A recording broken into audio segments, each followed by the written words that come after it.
धुळे तालुक्यात छत्रपती शिवाजी महाराज महसूल समाधान शिबिर अभियानाच्या पहिल्या टप्प्याची जोरदार तयारी सुरू झाली आहे। शासनाच्या निर्णयानुसार धुळे ग्रामीण तहसील कार्यालयात तहसीलदार अरुण शेवाळे यांच्या अध्यक्षतेखाली विविध शासकीय विभाग प्रमुखांची बैठक पार पडली। या बैठकीत धुळे ग्रामीणचे आमदार प्रतिनिधी चेतन पाटील तसेच विविध विभागाचे अधिकारी उपस्थित होते।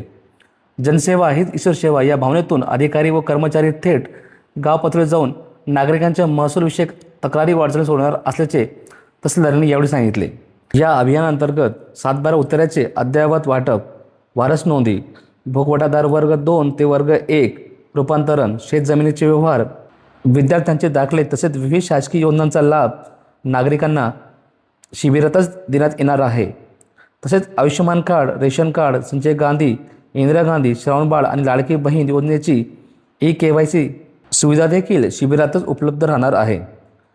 धुळे तालुक्यातील विविध मंडळांमध्ये 7 मार्चपासून ते 18 एप्रिल 2026 दरम्यान सकाळी 9 वाजेपासून ही शिबिरे आयोजित केली जाणार असून नागरिकांनी मोठ्या संख्येने उपस्थित राहावे, या अभियानाचा लाभ घ्यावा असे आवाहन प्रशासनाच्या वतीने करण्यात आले आहे।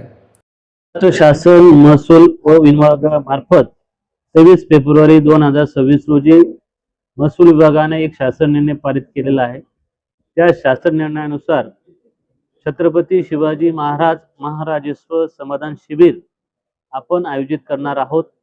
शासनाच्या निर्देशाप्रमाणे जेवढे काही मंडळ असतील, आपल्याकडील 15 मंडळांमध्ये येत्या 3 महिन्यांमध्ये आपण प्रत्येक मंडळात एक शिबिराचं आयोजन केलेलं आहे। या शिबिरातील आयोजनामध्ये महसूल विभाग असेल, नोंदणी विभाग असेल, मोजणी विभाग असेल, यामार्फत ज्या काही वेगवेगळ्या योजना राबवल्या जातात, शेतकऱ्यांसाठी असतील किंवा नागरिकांसाठी असतील, तर त्या सर्व योजनांना आपण त्या मंडळामध्ये त्या गावामध्ये जाऊन त्याचं प्रथमतः प्रबोधन करणार।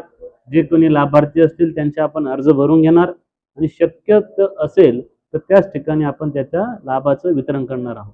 यामध्ये विविध उत्पन्नाचे दाखले असतील, डोमासाईल असतील, कास्ट सर्टिफिकेट असतील, तसेच काही महसूलच्या ज्या नवीन सुधारणा आल्या आहेत त्याप्रमाणे 7/12वरील जे इतर हक्कात काही नोंदी असतील किंवा पेंडिंग नोंदी असतील, बोजे असतील, हे देखील आपण कमी करणार आहोत। मोजणी विभागामार्फत आणि मुद्रांक शुल्कामार्फत जे विद्यार्थ्यांना मुद्रांक शुल्क कमी करण्यात आला आहे, काही ठिकाणी माफ करण्यात आला आहे, स्वलोकासारखी योजना आहे, याची देखील आपण वेगवेगळ्या स्तरावरचे जे लाभ आहेत ते नागरिकांना वाटप करणार आहोत।